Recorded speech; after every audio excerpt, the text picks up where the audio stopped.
Scotty asked me to speak of the Wally and Ollie Taylor Award, and I'll do so.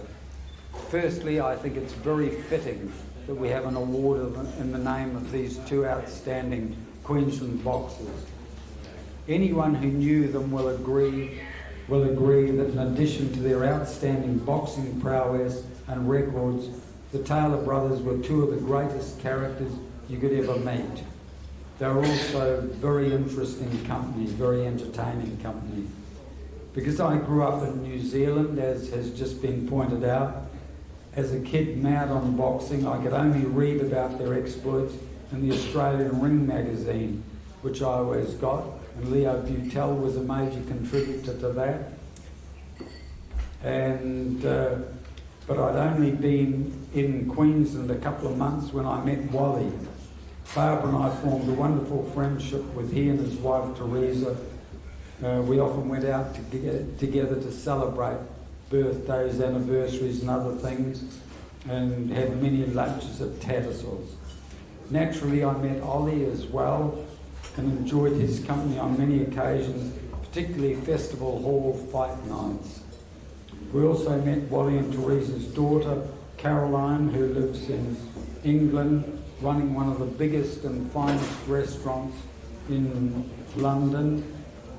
Wally and I often travelled with Peter Scanlon and Bob Dempsey, a couple of old mates of yours, Warren, and we'd go to fight nights down in Sydney and Melbourne. And Wally's brother Alan, where is Alan, please? Where's Alan? Oh, there's Alan. Yeah. Accompanied us also on a few occasions, and Alan's going to present the inaugural Taylor Brothers Award, so I'll let him talk about their records. We also went to Melbourne to attend Wally's induction into the Australian Hall of Fame, and Wally originally got me involved in the Boxing Supporters Association. Now, for some years in the Boxing Association, we've worked on a pool system with the names of boxers and associates, and then each year added new names as some are inducted or taken off the pool's list. It's become very, very apparent that not everybody will progress from the pool to induction for many, many valid reasons.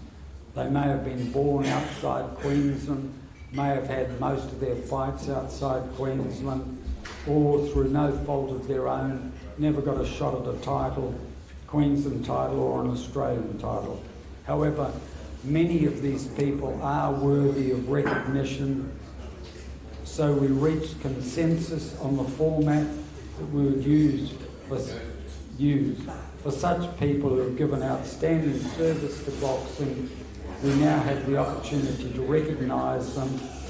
I'm sure the two recipients this year will help confirm the value of this award. They're both very fine men and excellent citizens. Additionally, we pay homage to two great fighters of the past and Queensland Hall of Fame members, Wally and Ollie Taylor.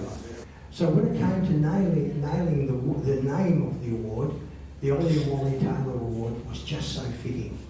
And right now I'd just like to invite Alan Taylor, the youngest brother, and I believe he was the most handsome of the lot, to come up to the platform and say a few words. And we've got the initial inauguration, the initial induction or recognition of the two people who are going to be the acceptance of the Ollie and Wally Taylor Award today.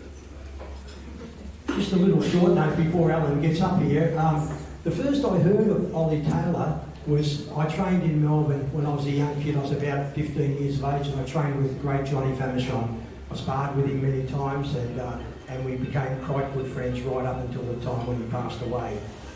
Johnny Famechon said to me the hardest that he had ever been hit was by some bloke in Queensland by the name of Ollie Taylor. Ollie Taylor was a southpaw with a smashing punch, and he said when Famo said when he got hit, you would swear that he put his finger in an electric light bulb because it was just like a shock. And I'm sure, Alan, you probably would know a lot more about that with Ollie, so I'm going to give you the microphones all yours, and mate, congratulations for the recognition of your brothers of this amazing award. Thank you. Thanks, Brad.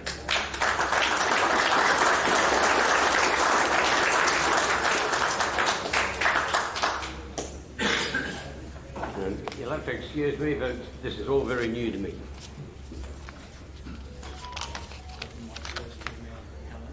Close. All right. No, I lost me material, so I'm going to have to fight from there. My name's Alan Taylor. I was born in Mackay. My brothers, Ollie and Wally. Wally was born in Richmond and Ollie was in Townsville. Now, they first started off in blues at school. The old man told them that either they left home or went and started fighting. So they joined Doug Moody in Mackay, who was one of the very, very best trainers at that time.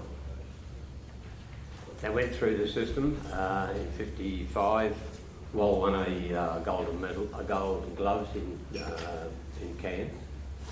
56, the both boys won the Queensland title and then got beaten in the Australian titles, but were reserve fighters for the Olympic Games in Melbourne. In 57, Ollie went to was chosen to go to Thailand for the Southeast Asian Diamond Belt, which he won. Wal missed out on that trip. But in 58, both boys won Australian titles and were chosen to go to Cardiff for the Empire Games, where Wally won the gold medal and Ollie won a silver medal, getting beaten by Howard Winston, who went on to win the world featherweight professional title. 59, Wal turned pro. In his third pro fight, he beat Dick White for the Queensland title, and in his fourth fight, he beat George Fleming for the Australian title. Ollie continued to be an amateur, went through the system. In 1960, he won the title, Australian title, and went to Rome, where he won a bronze medal, being beaten by Zamperini in a hotly disputed decision. Now, Wal kept going with the system. He fought a lot of very, very good fighters. Flash Copeland is for one, who he was an American Negro and taught Wal a hell of a lot about how to fight. From there on, Wal fought a lot of overseas fighters.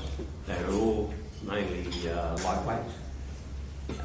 In '62, he fought Les McLean and defended his Australian title when he knocked out McLean in about the second round, I think it was. Ollie turned pro. He went to, he fought through the system. He fought Dunnett, Billy Dunnett a couple of times. He finally got a fight against Johnny Famechon. Took a fair while, but Ollie lost the decision on points. Once again, he thought he could have won the fight, but he didn't. And that's about me. All and Wal were sort of, as Wal said, they were bullies at school. The old man told them to get into the ring, and that was what it was. When they were about 17, I would have thought, Ollie was a very sort of astute guy. He kept everything clean, everything good. Wal was a slob. So anyway, as the time goes, one day it looked like something's happened at home. Wal's taken one of Ollie's shirts or something, and there was a clip in the ear, and it was on. An hour and a half later, they called it quits. They called it a draw, and they made an oath that under no circumstances would they ever fight each other again. But that is the story of Ollie and Wally Taylor. There is a bit more to it, but I can't remember it all.